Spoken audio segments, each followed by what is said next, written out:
All right, I am on now. There you go. It's good to see everybody out. Matthew chapter 26. So obviously if you've taken a look at this chapter, there's a lot going on in this chapter that we will not be able to cover in detail. And there's so much in this chapter that you could spend so much time on in talking about the institution of the Lord's Supper, Jesus' suffering in the Garden of Gethsemane, what goes on with Peter, what goes on with Judas. And so we're just not going to be able to do justice to all of that. But I do want you, if you have thoughts or comments tonight, obviously, on any of these passages, because these are really critical passages that, as I mentioned in my prayer, for a lot of us, this is really fundamental and faith-building stuff. This is not, I'm not going to say anything that most of you are probably not already familiar with. But I really want to just talk about things and bring things to mind that I think are helpful to us in our Christian walk and looking at how Jesus approached these final hours of his life and what that meant to him and what it means to all of us. And as we get started this evening, as I read Matthew chapter 26 a couple times over, some things struck me in reading the passage as a whole that I want to start out with first. And one of the first things that we just obviously have to note is we've talked about the progressive nature of the book of Matthew, and now we've really kind of come to the climax of the book. This is where, if you're thinking about any other story, anything else, obviously this is more than just a story, but it is a story. And this is the point in which the conflict reaches its absolute maximum. This is where we expect the hero to come out onto the stage and to do something really heroic and save the day, where the hero comes out on top and the day is saved. And I just noticed that in reading this gospel, if you're Matthew and you're presenting this to an audience and you're saying, this is what happened. This is what happened, and this is why you should believe. And it's the same question, and Brian's posed it a couple times in here, the same question that I think we still face with today is, so why do we believe this? What is different about this than all other stories?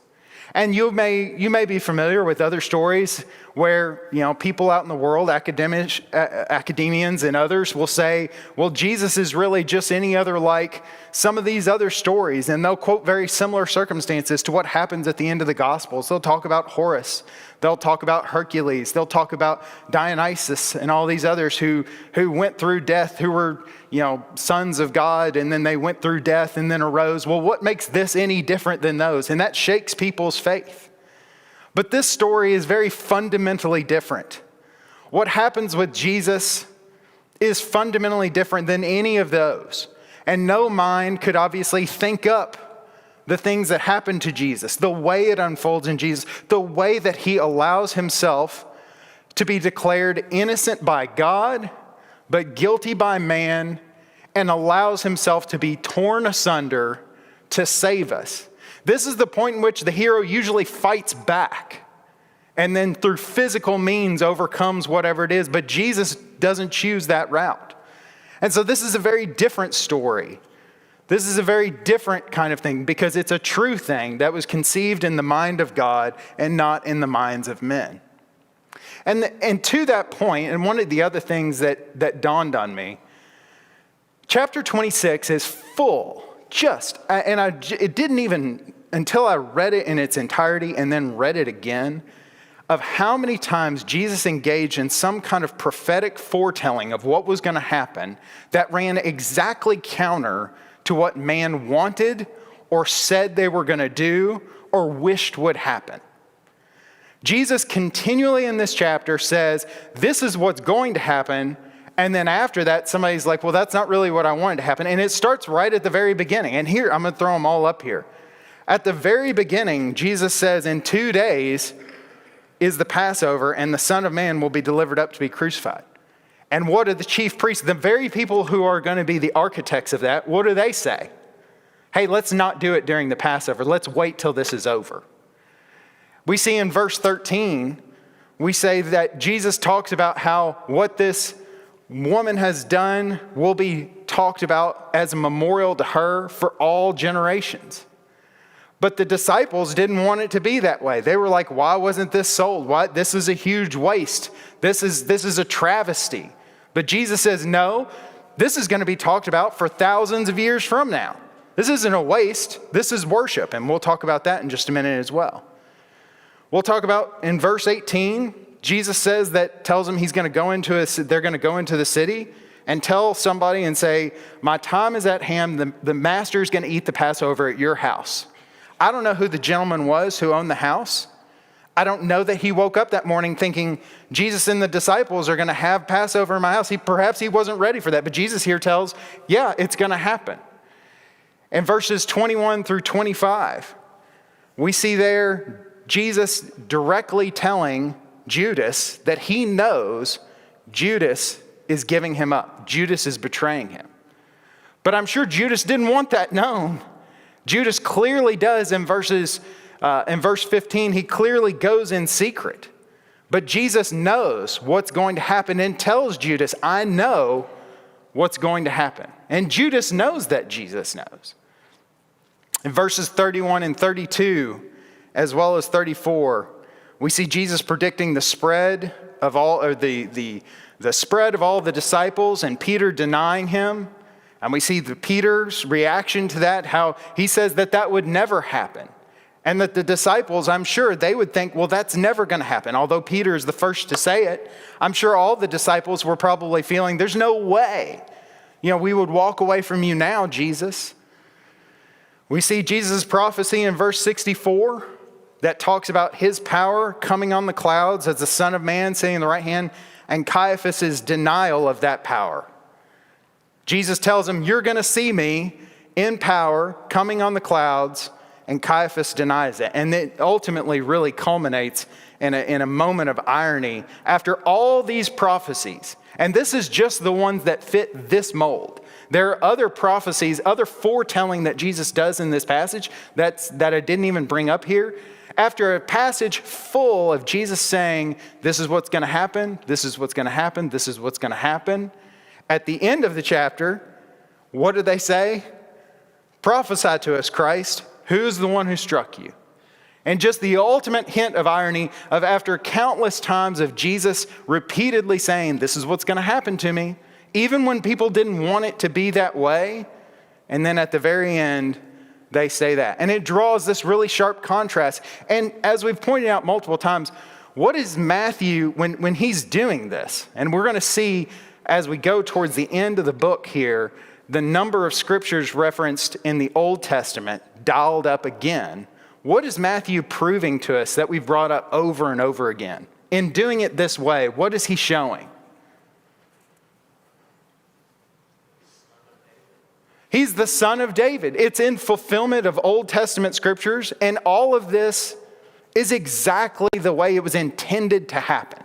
That this isn't some fluke, that Jesus didn't accidentally stumble into this situation, that he is the Messiah, he is Emmanuel, he is the new Moses, and we've talked about that over and over again through the course of this class.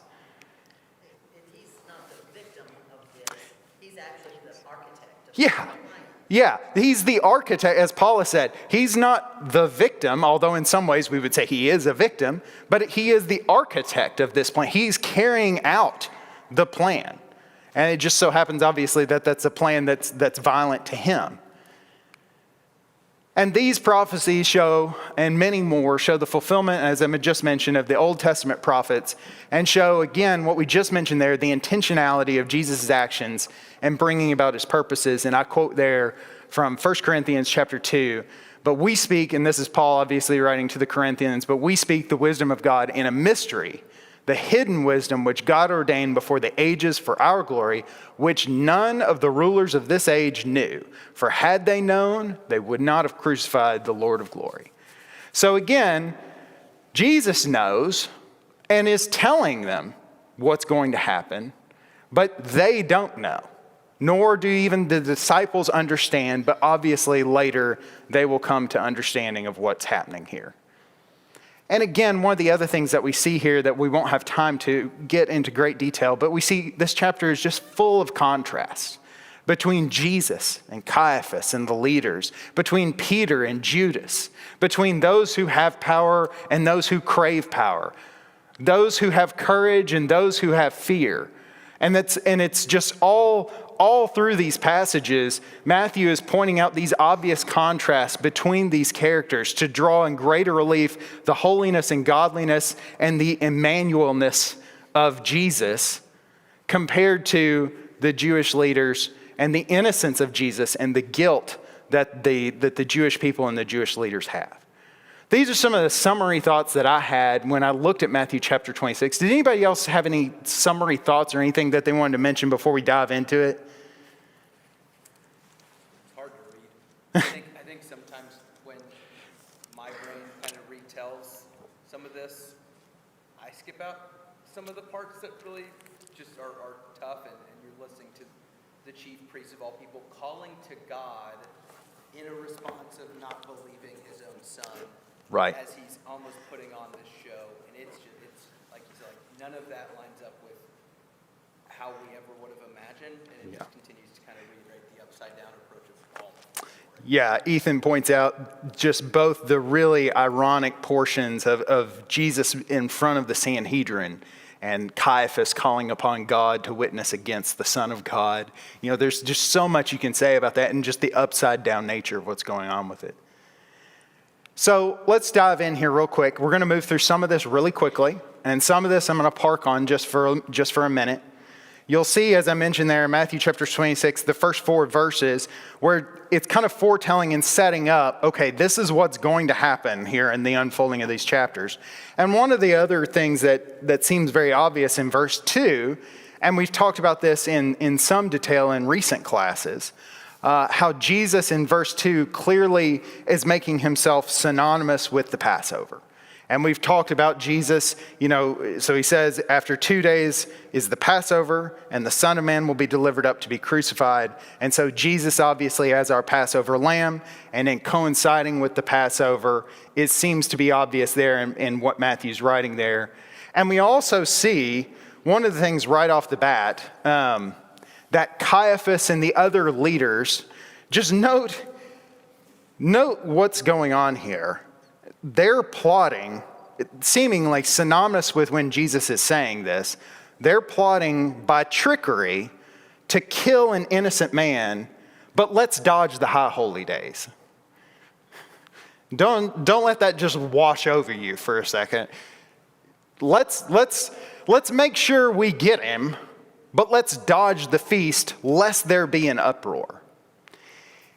And if that doesn't just show you the depth to which they wanted to get him so badly, that they're willing to do whatever means necessary to bring Jesus down, but just ignore the fact that, well, we've got the Passover coming, and it's the fundamental celebration of of God delivering them out of Egypt apart from their sins and making them a nation. And so here they are, plotting to kill a man, an innocent man otherwise, because of their desire to maintain their power. And then, of course, we see in verses 6 through 13, the story of Jesus being anointed there. And of course, we're all very familiar with the story, and I think Lawrence has done a couple lessons on this that have just been really good, that have talked about Mary breaking the alabaster shard and pouring the spikenard on Jesus. And he's just, there was a couple of lessons he did on that I thought were just really, really good. And so we obviously can't go into that kind of detail, but Mary obviously comes into this house in Bethany, which I don't have a map, but that's just not that far outside of Jerusalem. And this is just shortly before his death, and she breaks in and she anoints him with this alabaster jar of spikenard, this very expensive, very, very costly perfume. And the disciples who are there, and in Matthew, it seems that Matthew indicates that multiple disciples are upset by what's going on because they view it as a waste. Of course, we know from the other Gospels that it's Judas who actually gives words to this, and the words that are quoted in verse 9 seem to be Judas's, but it might have been that other disciples were thinking something similar. And then Jesus obviously rebuffs them in verses 10 through 13 and talks about the anointing that he receives from Mary in preparation for his burial.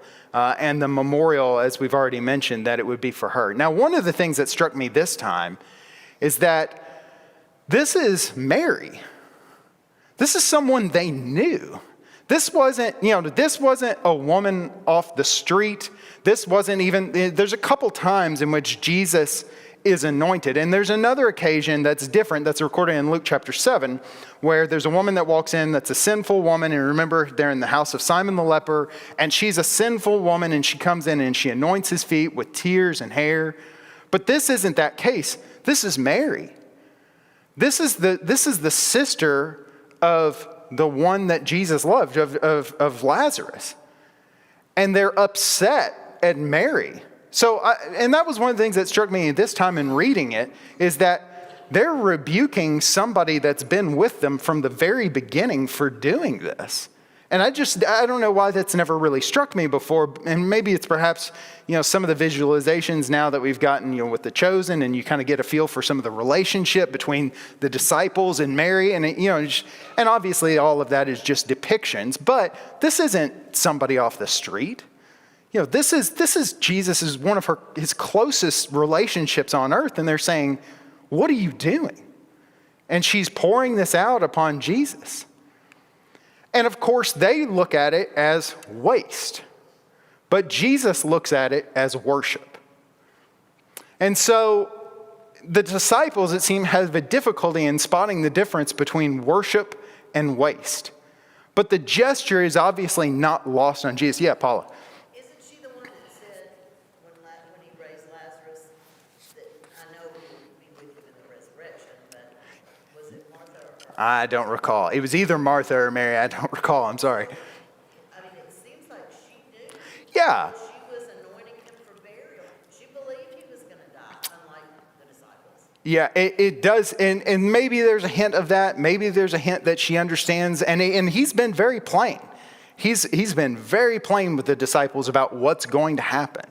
And so she worships Jesus in this way, and the disciples pointed out as being wasteful. But his anointing prior to his death basically confirms his status as the anointed one. He is the Messiah. The Messiah literally means anointed one. And here's Mary identifying Jesus as exactly who he is. He is the anointed one, and she is anointing him just like all the kings would have been anointed. And the other thing that I think runs through the background of all this, we don't get all the Bible is not overly forthcoming about details like this. When the Bible says someone is good looking, I just assume Brad Pitt level of good looking. So when they leave details out like that, you kind of have to fill them in. But one of the things that I think that runs in the background of this whole chapter, the smell of this royal, expensive perfume is on Jesus the whole time. He smells like royalty. He conducts himself like royalty. Everything about him says he's a king. And it's confirmed, and that's just one of those small details that I just wonder. I don't think that would have been lost on the people that were around Jesus during this chapter. It's just this expensive smelling nard that would have washed over him during the duration of the events that are going to culminate here over the next number of hours and couple days. And yeah, go ahead. It's interesting that just before this, we're talking about Caiaphas and the Jews. They should have been the ones anointed. Yeah. But again, this upside down kingdom, Yeah. it's a woman. That's exactly, I'm so glad you pointed that out. In all the previous passages, it was the responsibility of somebody like in the seat of Caiaphas to anoint the king. It was normally the priest or the prophet or somebody who sat in the seat of Moses, who recognized and understood, who chooses the king? God chooses the king, right? And so then the priest or the prophet anoints, but here they wish to kill the king, and the lowliest woman that there is is the one that recognizes who this person really is and carries out and does this act that bears the mark of a king. That's going to linger through the rest of the chapter. That's excellent. Thank you for pointing that out. So then in verses 14 through 25, we see this kind of unfolding of Judas agreeing to betray Jesus. And Matthew really highlights the betrayal of Judas and the knowledge that Jesus has that he's going to be betrayed. It seems that Matthew wants us to get away and wants the first century readers to get away from that, or to get from this, the gospel, that Jesus understood and knew that Judas was going to betray him. And it didn't catch Jesus off guard.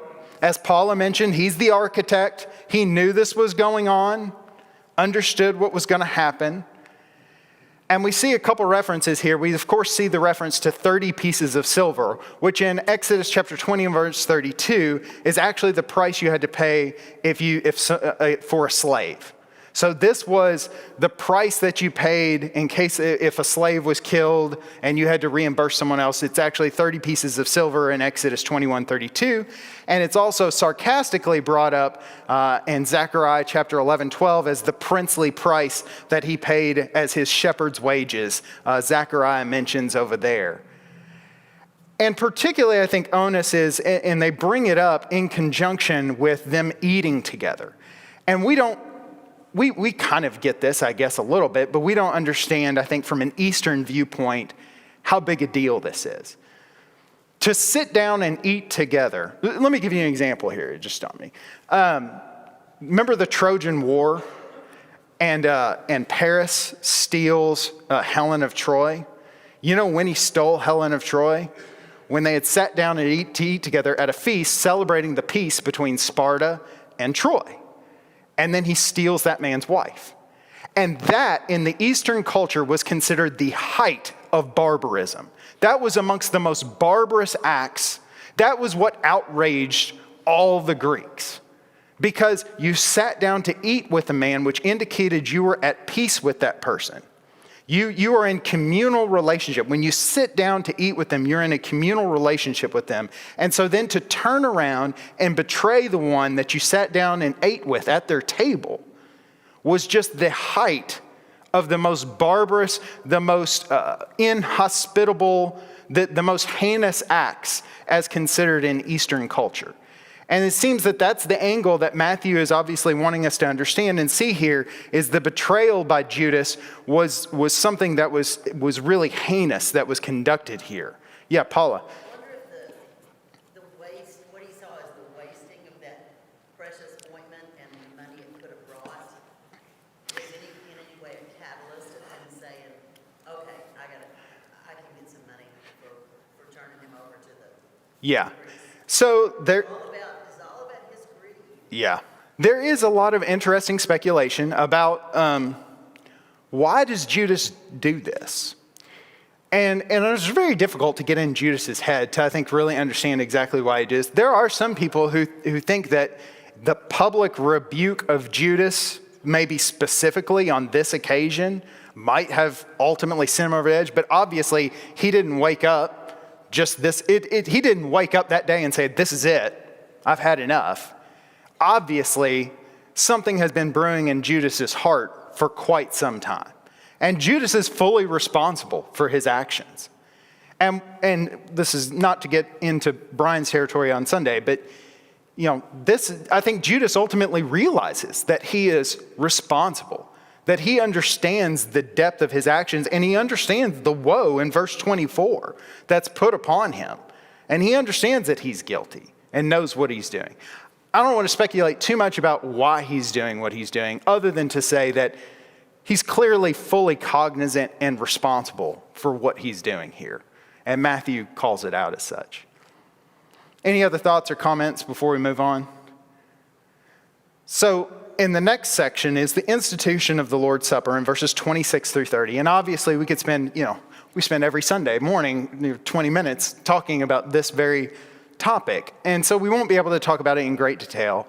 I did notice this time, and one of the things that you might notice is that the institution of the Lord's Supper in the book of Matthew is bookended by two betrayals. One that's told that's going to happen, and then one that's told that's going to happen after it. The one by Judas, and then the one by Peter and all the disciples. And right in the middle of those two things is the institution of this feast. Now, those are obviously two very different types of betrayals with two very different outcomes, but I just thought it was interesting, and I'm still not really sure exactly what Matthew was trying to do there. I'm pretty well convinced he's got something in mind. I just don't know what it is. So I put that there for your thought because I haven't figured it out yet. But I want to note particularly the parallel of verse 28. Obviously, and we're all intimately familiar with this. If you think about institutions that have run a long time completely unchanged, this is an institution that has run a long time, 2,000 years, completely unchanged in so many different ways. And that really, I think, says something, obviously, about the nature of the feast, but also the nature of the God that gives the feast and his immutable nature and the power to make this continue. But verse 28, he talks about, "For this is my blood of the new covenant, which is shed for many for the remission of sins." Now that language right there, when he says new covenant, you have to think everybody's ears lit up. This is a new covenant. I'm cutting a new covenant with you. And where has that been mentioned before? And where was it mentioned the first time? They're in an upper room with the lawgiver, with the new Moses, with the new king. And it's just reminiscent of Exodus 24, where the leaders, the chief men of Israel go halfway up the mountain and sit and eat with God. And he's there and they see him there. Yes, he's removed, but they're eating there with God at peace with him. And he makes a covenant with them based on law. And here they are again in an upper room, and now there's no sapphire. They're right there with Emmanuel, God with us. And he's saying, I'm making a new covenant with you, and this is my blood. Now remember, in the original covenant, in Exodus chapter 24, there was a slaughter that happened. There was a sacrifice that was given, and blood was sprinkled on them that ratified the covenant. And Hebrews lays this out in great detail. And Jesus says here, the wine that you're drinking right now, that is the blood of the new covenant that I'm cutting with you. And I wonder whether or not Jeremiah chapter 31, verse 31, dinged anybody's radar. That talks about the creation of a new covenant and the nature of that new covenant. I wonder what the disciples thought about in this time, that they obviously didn't understand, but what we understand and look back here is Jesus is saying, this is the ratification of a new covenant that I'm cutting with you, my people. And instead of the style that was given on Exodus chapter 24, which is based on them assenting to a list of laws, it's now based on a new covenant that's based on the grace and the sacrifice of Jesus, and that his laws and his will are now written on our heart, not externally enforced upon us, but are instead inscribed upon our heart because God has given us a new heart. He's obviously changed us, and no more shall some man say, "No God," for we all shall know him. We all do know him by being in nature of that relationship. And he ends the memorial with a further promise. He says, "But I say to you, I will not drink of this fruit from now on until that day when I drink it with you in my Father's kingdom." In other words, he's going to continue to be with us. He's going to celebrate with us in the kingdom. And what do we see when we flip over to the book of Revelation? We see wedding feasts. We see the son sitting there with the bride, obviously partaking in great feast. And so obviously this memorial comes with a promise. And there's so much more that we could obviously say about that. Does anybody have anything else that they want to say, particularly about this section in the Lord's Supper? Obviously, there's a whole lot you could say there. So then I want to skip over very briefly and come back around. I want to come back around to Peter's denial there. But I do want to talk about Jesus in the garden. And if you look in verses 36 through 46, is the story of Jesus on the garden. And obviously, to think about the scene here, so he's in the upper room, they have this feast, they sing a hymn, and then they leave to go out on the Mount of Olives. Now, you'll recall, That means them going east. So the Mount of Olives, there's the Brook Kidron that runs along the eastern side there of Jerusalem. They cross over that, and then the Mount of Olives is up on a separate side over here, and there's a garden on the Mount of Olives. And in fact, from that eastern side, you can see back out over Jerusalem. So there's this big divide, and the Mount of Olives is over here, and the Temple Mount is over here. And I've often wondered if Jesus was in, not having ever been there, and maybe somebody can correct me if you've been there, but it seems to me that it's at least possible, because of the elevation change, that maybe Jesus could have seen, if it's a huge multitude of people coming out to him, maybe he saw torches coming at him. Maybe he saw a tumult coming in the city, but he's in this far away, removed area. And what do you see when you read this passage, and Christians have turned to this passage about the Garden of Gethsemane for so many reasons, and for comfort and for understanding? What do you see when you read these words? What do you see? What jumps out at you in these words?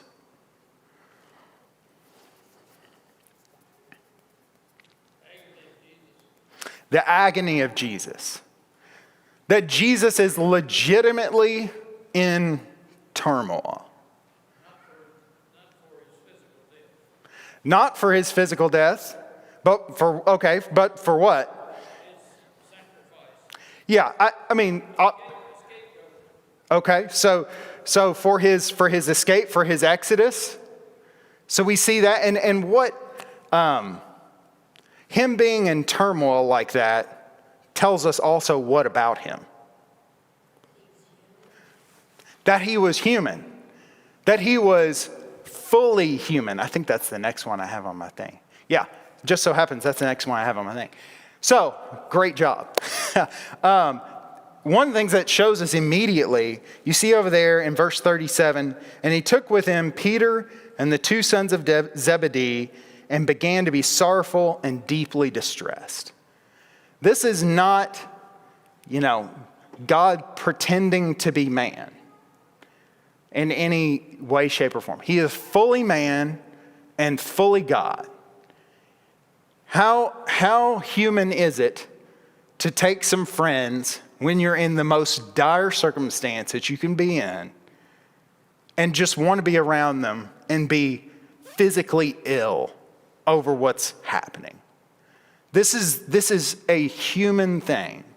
God has fully inhabited human body. He's fully in this person, but he's also fully God. And I think in this way, we see that he's truly Emmanuel. We've talked about what that means, but God is really with us.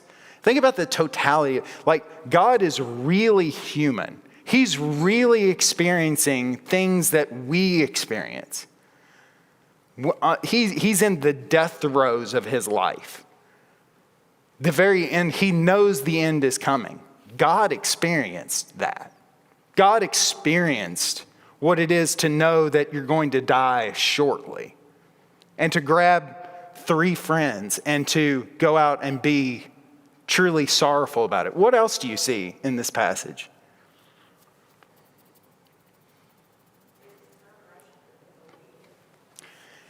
Okay, his determination to be obedient. And that's one of the things that you can't underplay in this passage, that I think I have some on there, is the courage of Jesus. The determination and the courage of Jesus. And it's not by accident that he gets there. So one of the things that I think I would note is Jesus is fully human, and he's not Superman. He's just not always walking around on an 11. He hurts sometimes. Jesus, I'm sure he had days where he got tired walking or doing miracles. How does he get the courage, the determination to be obedient? What does he do? He prays. He does the same thing that we would do, and he shows us how to do it. It's not that Jesus innately just had the strength. Jesus calls upon the Father to give him the strength. He truly experiences life the way that we experience life. That he's in this dire circumstance and needs the Father too, just like we need the Father. Yeah, go ahead. In his prayer, Lawrence has emphasized these sorts of things in recent years. That all of us pray, and we want troubling things and difficult things and emotional, smartful things. We want them to be taken away. And there is, we should pray for others, but he's also praying for the strength to endure. And Yeah. I know personally over the years, I have often not focused as much on praying for the strength, praying for every path to be smoothed out. And that's not happens all the time. Yeah, I think that's a really important point, and that's probably something that I also personally am guilty of. So many, I think, of our prayers are, Lord, make this cup pass away from me. And we forget the but, or the rest of that sentence, which is, I think, what Brian is calling out, is, but give me the strength. If there's no other way, give me the strength to go through it. And one of the things, and I'll go ahead and put some of these up here, our Lord in prayer shows us how to deal with really dire circumstances. Number one, he's completely honest about the bitterness of soul that he is in. He doesn't mask it. He doesn't pretend that it's all okay. He doesn't put on a brave face for God. He tells God exactly how it is. He's very upfront about the dire situation that he's in. And I think in that way, he's earnest in the faith that he has. He's faithful to God. He believes in God. He believes in the promises of God, and he believes who he is. From the very beginning of this book in Matthew chapter 4, it's are you really the Son of God? Do you really believe you're the Son of God? Yeah, he knows who he is, and he's earnest in his faith towards God, but he's also ready in obedience. And so in that way, I think he shows us, how to approach God in these ways. And the other thing that I would just simply mention is notice that he goes back to God 3 times and essentially says the same thing. It's not, I think I was talking not that long about this, somebody else. Sometimes you just need to go back to God and keep laying it at God's feet over and over again, the way that Jesus laid it at God's feet, because that's exactly the model that we have here in the Garden of Gethsemane. And we also see, and we've alluded to this, that Peter is momentarily brave, and I don't want to underplay that. It takes a lot of courage when there is a huge multitude of people to be the first guy to get out your sword and hack at somebody's head. That takes some level of courage, but it evaporates quickly. The person in this scene who is really courageous is Jesus, who chooses to what? He says, I don't need Peter's sword. I could call down a legion of angels to take care of all this and right quick. And he chooses to allow this to go through. And so we see again a model here of just the courage of Jesus in knowing this. He's not a victim. He is the perpetrator of the event. And he's causing these things to come to be. And so Matthew's writing clearly indicates, the fear and the trepidation of the chief priests in sending this huge multitude to arrest one man in the middle of the night before Passover, as compared to the bravery of Jesus to allow it to happen. There's just a tremendous contrast between those two things. Yes, go ahead.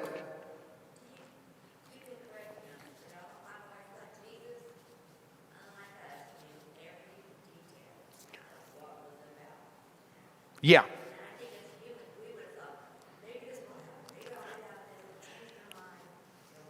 Right.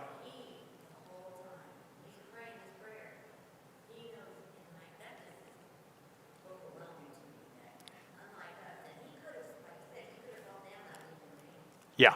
Yeah. Yeah. I think that really amplifies, the courage to know exactly how this is going to go and how bad it's going to get, and to continue to allow it to happen amplifies the courage of Jesus, but it also amplifies the love that he has for each and every one of us. You know, there's a root driver that's behind all of that. Is obviously his courage is not based on him being a tough guy, being a macho. It's based in love. It's based in the knowledge of the people that are sitting in this room tonight. You know, and then so maybe that's something that you take away, obviously. We have 2 minutes left, and I do want to note Jesus before the Sanhedrin here. So Matthew seems to place great emphasis on the innocence of Jesus. They call out these false witnesses. And boy, if you ever thought there was an easy, like shooting fish in a barrel, you would sure think you could get some false witnesses up to say something incriminating about this guy. But they can't even get their stories right because Jesus has lived so much of his life in the public, and he's so transparent. Everything he's been said has been widely heard. And so it's difficult to even get two false witnesses to say something that's going to stick. And finally, they obviously get something that sticks, and where it's a misinterpretation, obviously, of what Jesus is saying, that he's going to destroy the temple of God in 3 days. And the high priest, and he doesn't feel the need to even answer these false charges. He doesn't even speak up to defend himself. That just shows how innocent he is and how ridiculous the nature of the charges are, and also is in fulfillment of the scriptures in in Isaiah chapter 53. And so, obviously, as mentioned before, Jesus is told by Caiaphas, or is put under oath by Caiaphas, and he calls upon the living God when the Son of God is sitting right in front of him to tell us who he is. And in the most clear way, Jesus says, I am exactly who you said I am, and clearly associates himself with the figure in Daniel chapter 7, verse 13, what we've alluded to so many times. He is clearly the one that looks like the Son of Man that is approaching the Ancient of Days on the glory clouds, and all dominion and authority and reign is given to him. And that is very clearly identified in verse 64. And I noted just as I was reading this, and as we close, in verse 66, they say he's deserving of death. And it brought to my mind Isaiah chapter 5, verse 20. Woe to those who call evil good and good evil, who put darkness for light and light for darkness. Woe to those wise in their own eyes who justify the wicked for a bribe and take away justice from a righteous man. And that is exactly where we find ourselves. That these men are so deluded that they have called the Son of God, the one who gives life, to be deserving of death. And so next time we'll move into chapter 27 and obviously Jesus' crucifixion. Thank you for your time and attention.